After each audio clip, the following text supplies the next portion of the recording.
Most people don't think seriously about travel insurance until something goes wrong. And by then, the mistakes have already been made. The policy's been purchased, the fine print is locked in, and when they go to file a claim, it gets denied. But today, I'm going to save you from this. I'm going to tell you exactly how to avoid the 7 biggest mistakes that lead to claims being denied, from pre-existing conditions to fine print loopholes. And stick around until the end, because I'm going to tell you a personal story of a couple that had a $10,000 travel insurance claim denied for a simple mistake that should have been avoided. I'm Gary with Optimal Travel. Let's get started. A good friend of mine travels outside of the US all the time, and whether he's going to Italy or anywhere else in the world, he's always buying a travel insurance policy. But he does have a pre-existing condition, and sometimes that runs him into some trouble.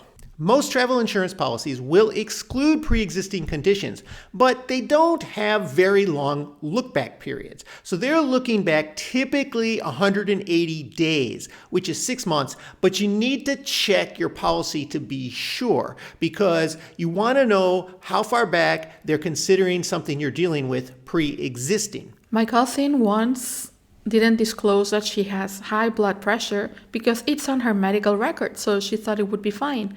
However, while she was on her excursion, she fainted and was taken to the hospital. She filed a claim and it was denied.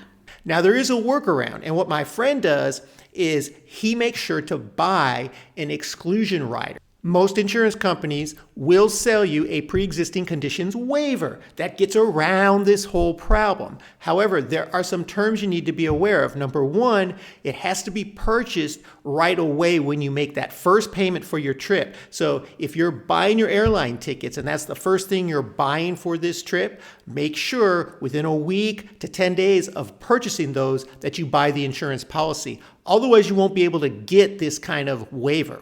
And the second thing is you have to pay a hefty premium for it. So a lot of times this waiver will cost you maybe 80% of the entire policy. So it's getting close to doubling your premium rate. But if you have a pre-existing condition, it is well worth it.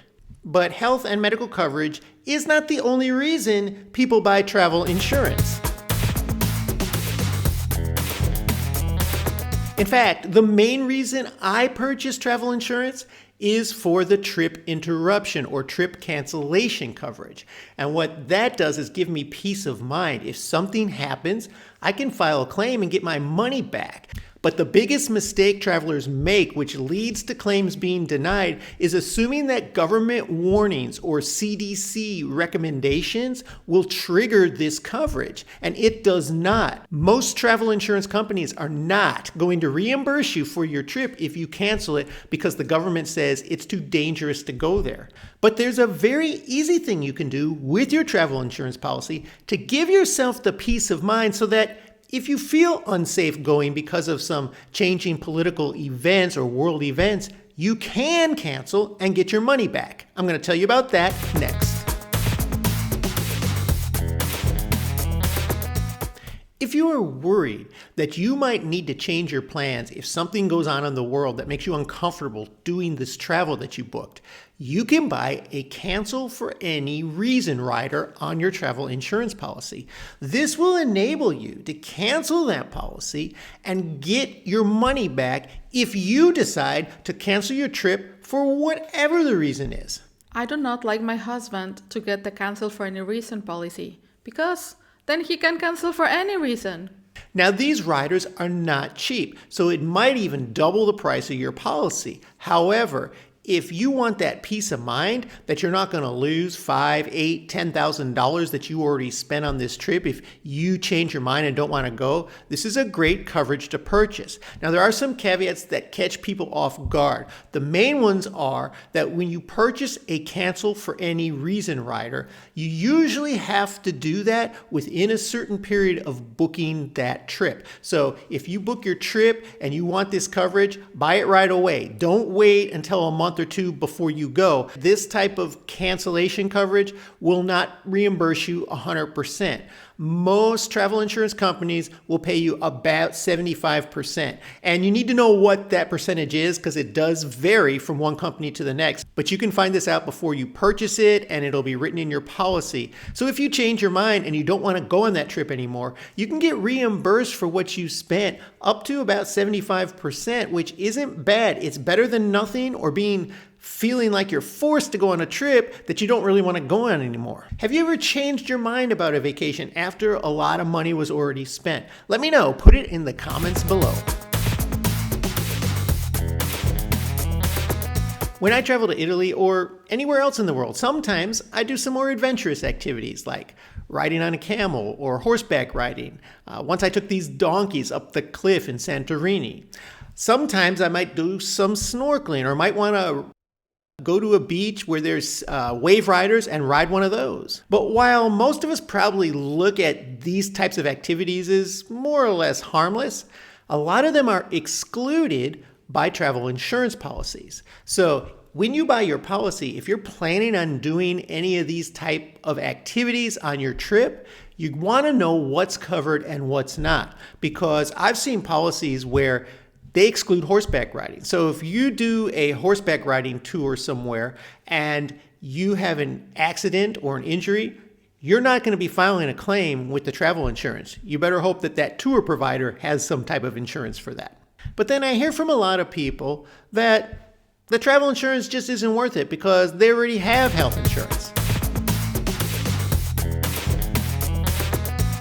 A lot of travelers that I run into make the assumption that their health insurance back home in the US will cover them to at least some degree when they're traveling abroad. But that's not usually the case. In fact, a lot of these health insurance policies end at the borders. Once you leave the country, you're kind of on your own. Making this mistake can cost you thousands and even tens of thousands of dollars because in Italy and other foreign countries around the world, your U.S. health insurance is not going to pay. And you don't have the same coverage as the citizens in that country do, so you're going to be paying out of pocket if you don't have a travel insurance policy. And in some of these countries, they won't even discharge you from the hospital until that bill is paid. What's even worse is that even if you can get some kind of reimbursement from your US-based carrier, if you have an event and you need hospitalization and you need medical transportation back home,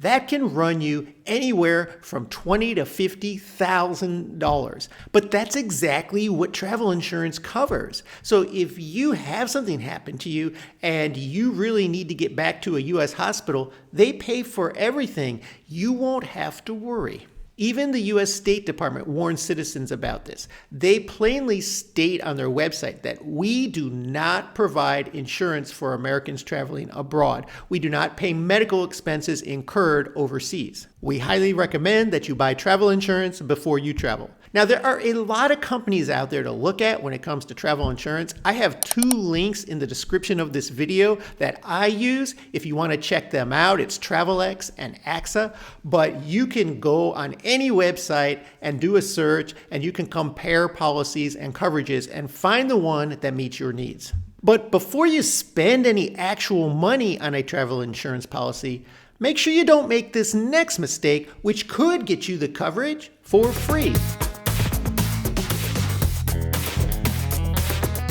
A lot of people are unaware that certain credit cards actually offer travel insurance coverage for free, similar to the auto insurance coverage that they offer when you rent a car. Most people are aware of that, but the travel insurance one isn't as common, and it's not all credit cards. So for example, if you have certain American Express cards or the Chase Sapphire card, there are others, but you need to check with your credit cards and make sure this isn't a benefit they are providing you, because if it is, you already have that coverage. Don't need to purchase any policy. You may need to contact them before you travel, though, to get a copy of their policy so you have it with you. However, if you have it for free, why bother spending a dime on it? This is a benefit that can save you a ton of money, and a lot of people don't even know it exists. So check that out before you travel and before you go looking to purchase a policy. So I'm doing all this shopping with our credit cards, and they still do not cover our health insurance for traveling? Maybe we need to get another card. I'll keep looking for that. Now, in a minute, I'm going to tell you that simple mistake that caused this couple to have a $10,000 travel insurance claim denied. But first, if you would take a minute, subscribe to our channel. It will help us grow. Hit that like button. We appreciate you watching and want you part of our family. Every time I'm planning a trip and I go to book that flight, they always want me to check a box to add on travel insurance coverage before I pay for the flight. This is usually offered by major airlines and travel companies where you might be purchasing your trip from. But people make the mistake of assuming that that's good enough coverage. Oftentimes it is not. Instead, get an independent policy on your own, because then you have the time to research and pick one out that meets all of your needs, and you understand it before you go, so you know exactly what's covered and what might not be. For example, if you buy a policy through your airline, that's really going to cover you mostly only for that flight. And that's going to be the limitation of that cancellation coverage. So if you have a medical emergency and can't go on the trip, you might get that flight reimbursed. But what about your hotels or any other tour expenses that you already laid out? That's why you really need an independent policy that will cover you for everything related to that trip. In fact, there are even annual policies for people who travel a lot. If you take more than 2 vacations a year, it definitely will be worth it. And then you can buy the policy and never think about it again. These annual policies cover you for whatever trips you take throughout the year. And then all reputable travel insurance companies will give you a free look period once you buy the policy. The 2 in my description definitely do this. And what that means is once you buy the policy, you get a chance to read it over, to see and make sure that everything you thought was covered is going to be covered. And if you're not happy with some of the provisions that are in writing in the policy, you can call up and ask if it's possible to have that changed, or just cancel the policy and buy another one and you'll get your money back. That free look period is usually 1 to 2 weeks depending on the company. And if you buy this with an airline or a travel company, there is no free look period. Once you bought it, you bought it. Now, if that couple that I mentioned had used this free look period properly, they would never have had their $10,000 claim denied. Here's what happened with this couple. They booked a European vacation. They bought the travel insurance right at the time that they booked. They thought everything was covered, but they didn't really read the fine print on their policy. And here's what happened. They bought the cancel for any reason rider. The terms of the policy said that you have to buy the cancel for any reason rider for at least the entire amount of your trip or greater. Well, their total trip cost them a little over $10,000, but they bought the cancel for any reason rider for exactly $10,000. And this little mistake caused their claim to be denied. The insurance company wrote it in the policy that if you don't buy enough coverage to cover everything, they will pay nothing. So if you're buying this type of extra coverage, read the fine print. Make sure you covered yourself for enough, because insurance companies are very good at finding ways to get out of paying claims. Yet, if you have it in writing, they're going to be stuck paying. So understand your policy and you won't be facing these kinds of problems. So now that you know how to find the right travel insurance policy for your situation, a lot of people traveling to Italy are making some big mistakes that drain their wallet. I'll tell you how to avoid those right here.